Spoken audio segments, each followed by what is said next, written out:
Bonjour à tous, bienvenue pour ceux qui découvrent la chaîne.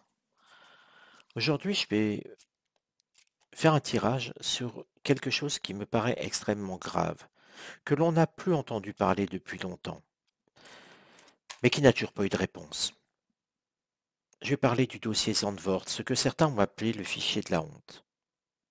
Alors, je vais faire une mise en garde tout de suite. Si vous pensez que nous sommes gouvernés par des élites pédosataniques qui organiseraient des rituels pédosataniques de sacrifice d'enfants, et dont les francs-maçons constitueraient la matrice de cette théorie, je vais vous dire tout de suite, vous n'êtes pas au bon endroit, car ces absurdités ont fait perdre beaucoup de crédit à l'existence des réseaux de pédocriminalité en France. Il y a certes des problèmes avec les gouvernants, il y a certes des francs-maçons qui couvrent d'autres francs-maçons qui ont commis des délits. C'est vrai.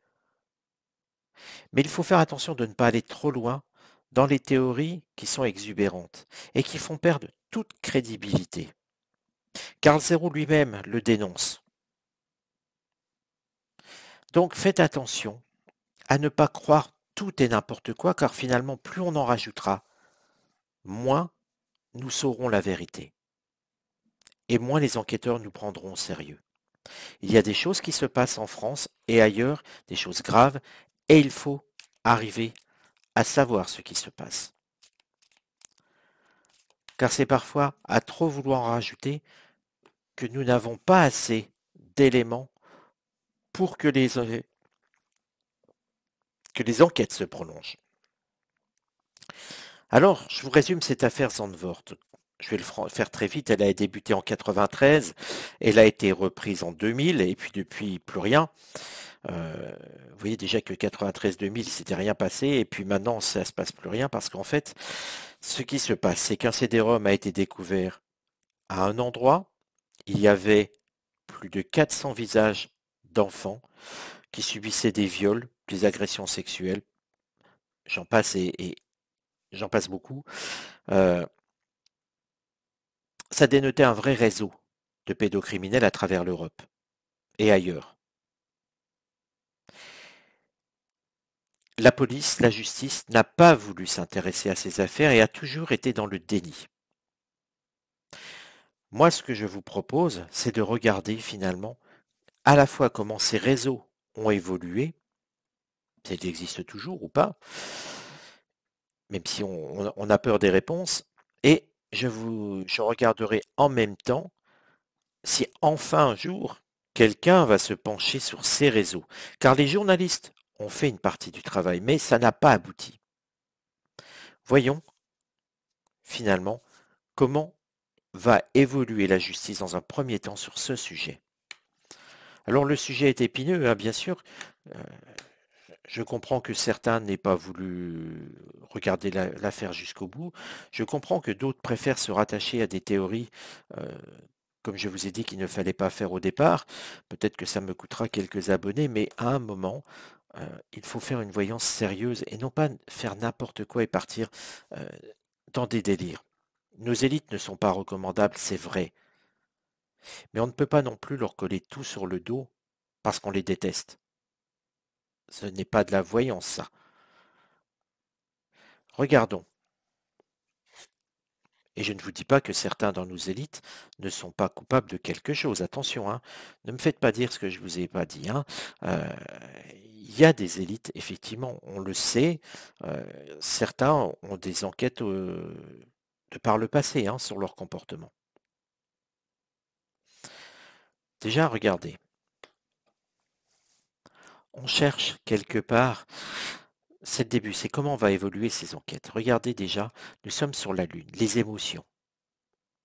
Les émotions avec un visage au fond de l'eau. On essaie de noyer tout ça. On essaie d'enterrer cette affaire. On n'a pas envie de savoir. On n'a pas envie de dévoiler ce qui se passe. Arrêter des petits réseaux, pourquoi pas, c'est facile. Mais il semble que finalement, on a peur que tout s'écroule si on va hurler avec les loups. Je vais prendre l'image qui est sur cette vidéo, sur cette carte. C'est la peur de ce qui pourrait être dévoilé qui retient la justice. Comme si chacun regardait son supérieur, son voisin, et se demandait s'il n'était pas dedans. On sent potentiellement une affaire de très grande ampleur. Je vous remontre la carte pour que vous ayez bien la visu de ce que je vous dis. Qu'est-ce qui va aller contre l'évolution de la justice? C'est intéressant, c'est la carte du jugement. Avec cette carte du jugement, on sent que finalement, ce qui va contre, c'est qu'on a peur, encore une fois, comme je vous le disais, de déterrer des vieilles affaires, de déterrer des choses. Et regardez, c'est intéressant, le tarot nous répond précisément. On a l'impression de voir des enfants sortir de tombes. Et quand je vous dis qu'on a peur de déterrer de vieilles affaires, on a réellement, en tout cas ceux qui sont à la tête des enquêteurs, bon, pas le policier de base, pas le gendarme de base, bien sûr que non, mais on a peur que finalement de vieilles choses se déterrent. On sent plus qu'un réseau. On parle souvent de réseau de pédocriminels, oui, je suis d'accord, mais pour moi, ça va bien au-delà. J'ai l'impression que si on fait éclater cette vérité, on va, en boule de neige, on va faire péter plein de choses autour. Et des affaires qui n'auront rien à voir, mais qui vont éclater par vengeance. Tu m'as dénoncé sur ça, moi je te dénonce sur ça. On sent quelque chose qui est prêt à éclater comme s'il y avait une corruption énorme là-dessus. Et c'est ce qui explique finalement pourquoi ça n'avance pas et que ça n'a jamais avancé. Et quel est le conseil sur cette enquête? Eh bien, le tarot, toujours une grande sagesse du tarot, conseille de lâcher prise et de laisser l'enquête se dérouler. Au contraire, de ne pas la freiner, mais de la laisser aller jusqu'au bout. Et de se dire que ça ira. Que finalement, il n'y aura pas de retombées. Et d'y aller comme un bulldozer à travers tout ça. Vous voyez que la justice va se sentir bien seule, bien esseulée.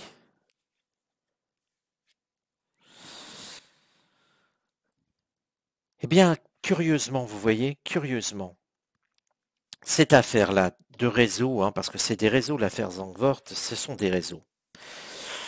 Eh bien, tout cela, je vous dis souvent qu'on a une mauvaise nouvelle parce qu'on espère beaucoup de choses, qu'on espère beaucoup, on attend beaucoup de la justice, on attend beaucoup dans plein de domaines. Quand on voit nos gouvernants qui sont attaqués, qui sont sous le coup de la justice d'enquête et qui ne démissionnent pas ou qui ne sont pas incarcérés, je vous dis toujours, ben voyez, ça va encore être étouffé, ça va pas aboutir.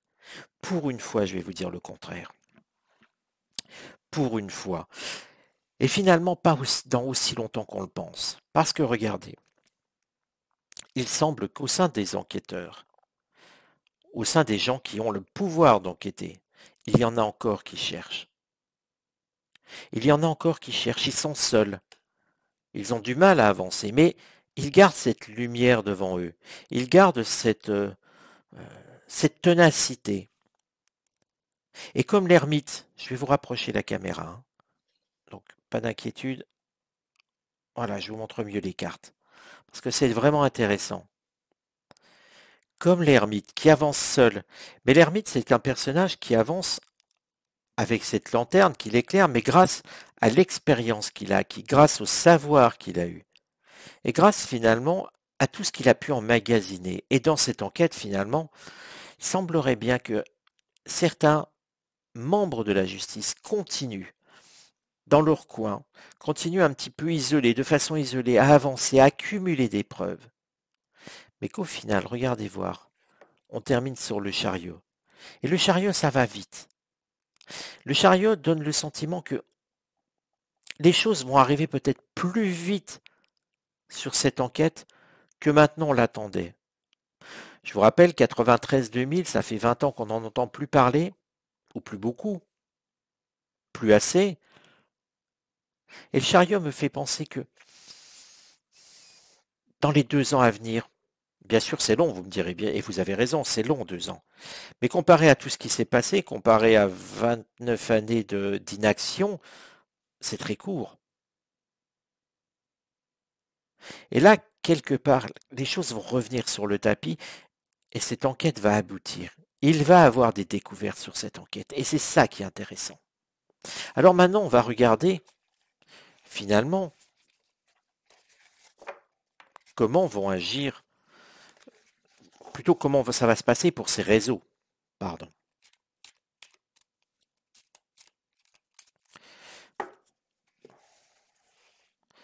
Quelle va être l'évolution des réseaux pédocriminels en lien avec cette enquête?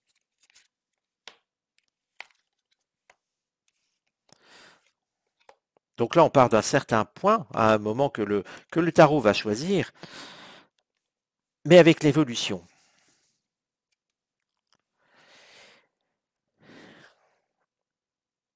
Eh bien, on part sur une transformation. La mort, ce n'est pas la fin forcément. La mort, c'est une transformation. Ces réseaux ont bougé depuis 93 et finalement, on peut le comprendre. Rien n'est immobile, même dans la criminalité. Qu'est-ce qui va aller contre? Regardez, on retrouve cette rapidité que nous avions là.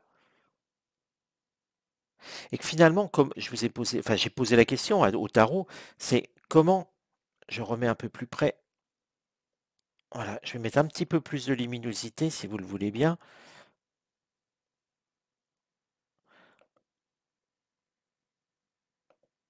Voilà. Je me suis posé la question, donc comment va évoluer les réseaux de criminalité qui sont en lien avec l'affaire Zandvoort, hein.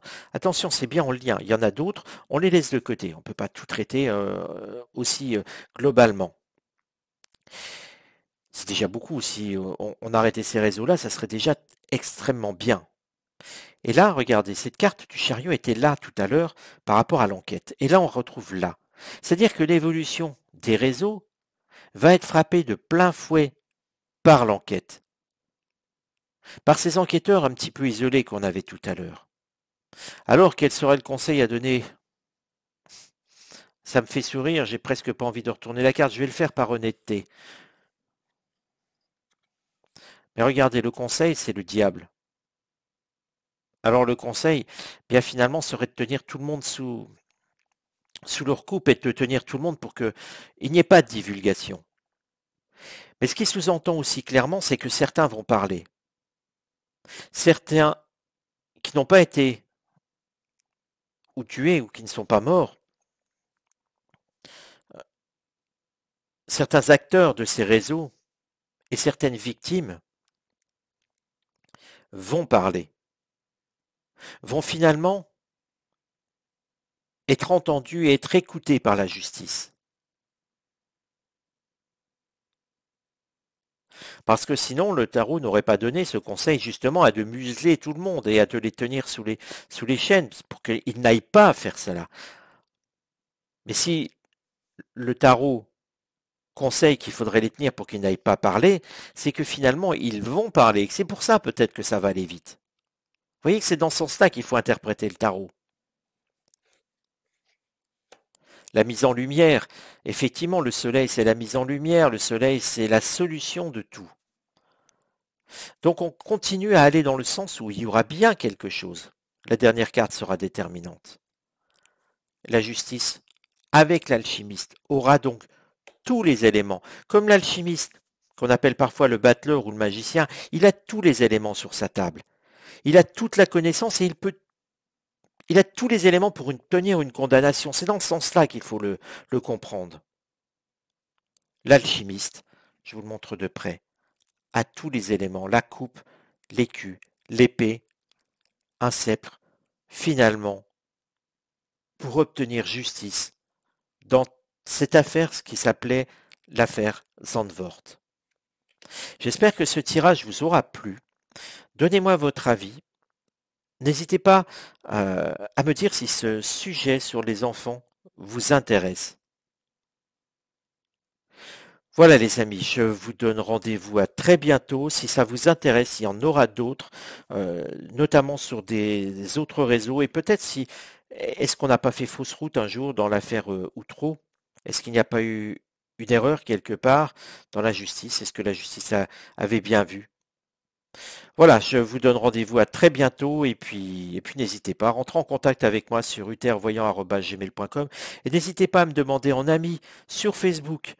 Vous aurez aussi des informations différentes sur Facebook, pas différentes dans leur contenu, mais en complément. Allez, à bientôt, je vous embrasse tous.